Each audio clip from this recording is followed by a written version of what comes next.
In today's video, I'm going to be doing a really chilled out wedding update. It's now only 12 months until our big day. We get married on the 25th of October next year, so the countdown is well and truly on. So I want to throw myself completely into wedding preparation. I'm so excited. If there's any other brides that are on the 12-month countdown, then please do let me know in the comments down below. I would absolutely love to share ideas with you, see where you're up to. I'll tell you where I'm up to, and let's do this together. To bring you up to speed, I have now booked my wedding venue. We actually booked it around about 12 months ago. It's amazing. We are doing the entire day there. So the wedding ceremony is being held there, drinks reception, the entire wedding breakfast, which is a 3-course wedding meal, the whole evening party with the evening buffet, the bridal suite, guest bedrooms, everything is in this one venue, which for me was an easier way of doing it. We are paying a pretty penny for the wedding venue, but I think in terms of the logistics of it and making it as easy as possible, keeping it to that one venue was what we planned to do, and I'm really happy with that decision. We booked that pretty much 12 months ago. We were very organised because we knew that we wanted an October autumn wedding and we wanted to get one of the dates before they went. We are actually getting married on a Sunday, mainly because to get married on a Friday or especially a Saturday was ridiculously more expensive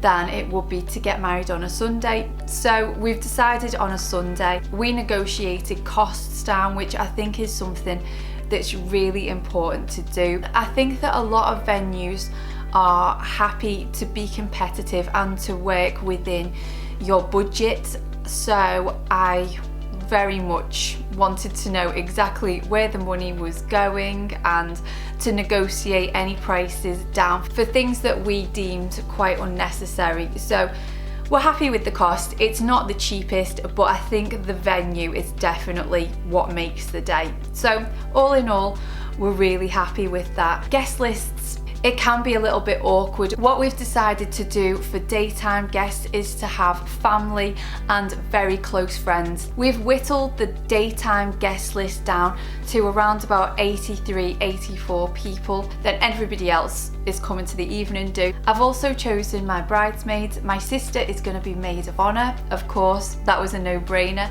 And then Chris's little nieces are going to be my bridesmaid and flower girl. Then I'm having my little boy and my nephew as page boys. I think that Chris is pretty much decided on his best man now.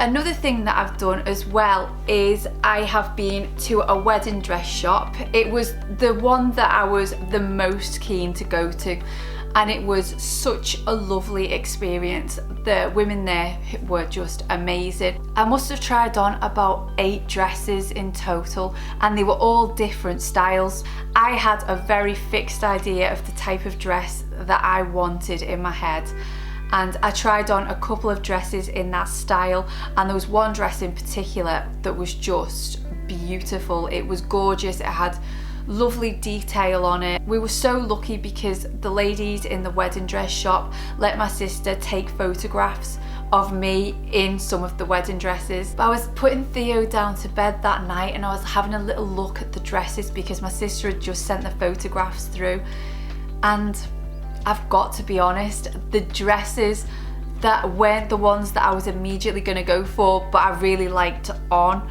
were the ones that looked incredible in the photographs. Now, I thought my mind was definitely made up when I was in the shop, but I totally changed my mind that night. So on the brilliant advice of my sister, we are going to go to another wedding dress shop and try on some more dresses, because clearly I'm not 100% decided on what dress I want, but I'm feeling like I have done a complete U-turn on the type of dress. It's crazy, and I think that you really do have to try them on. And then if a wedding dress shop does allow you to take photos, then all the better because you can actually see yourself in the dress at different angles than you can't actually see when you're in the dress. That trip was really useful, and I'm really happy that I've started early on wedding dress shopping. A few months ago, I bought this book off Amazon.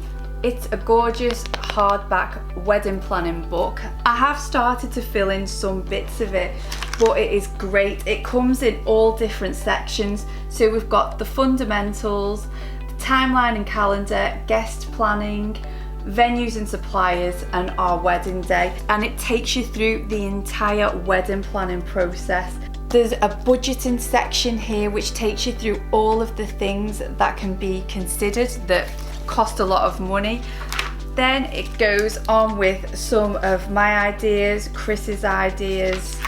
There's lots of room for mood boarding, which I'm a big fan of, but I will probably keep that on Pinterest, but I might stick in a couple of things in here. In terms of the colour scheme for the wedding, I've decided on white and rose gold. It fits in really nicely with the whole autumnal fall theme, and there's plenty of place for notes. Then this is really good because there's a whole timeline and calendar section.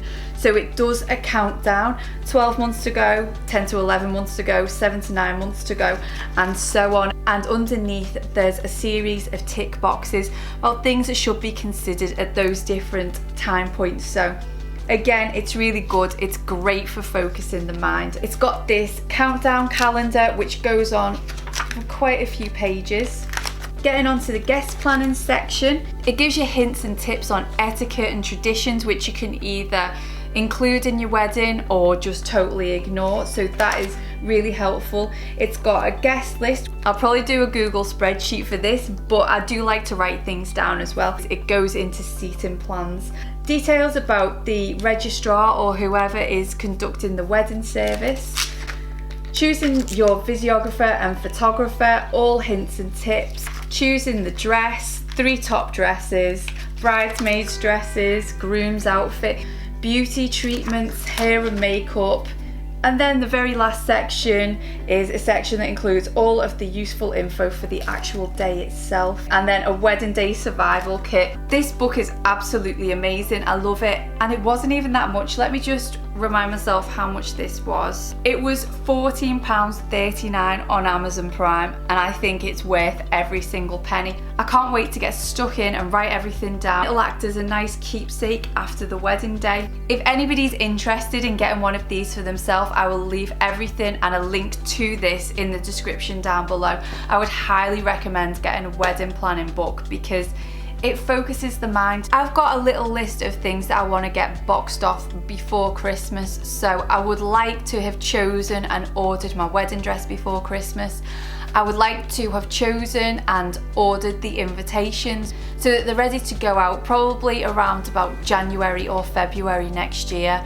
I've been looking around on YouTube for inspiration, and I've come across Jamie Wolfer's YouTube channel. Jamie Wolfer is a wedding planner and she is so good. She's got the best personality and she gives so many great hints and tips. One thing that she suggested on her channel, which I will have linked down below, but she has given me the idea to create a wedding specific email address and to liaise with the venue, all of the guests, suppliers, just on that one email address. It sounds so simple, doesn't it? But it's something that I didn't even think of. And one real benefit of having a separate email address for everything to do with the wedding planning is that nothing is going to get missed because everything will be confined to that one mailbox. Most people are probably watching this going, yeah, it's so obvious. Instead of asking my guests to send back RSVP cards, I can just ask them to email that email address. Genius. Please leave any hints and tips in the comments down below. I really want to hear from you and I want to get a conversation going because this shit is daunting, isn't it? That's it for this video. If you've liked it, then give me the thumbs up and hit that subscribe button if you're new to my channel, and I will see you in my next one. Bye.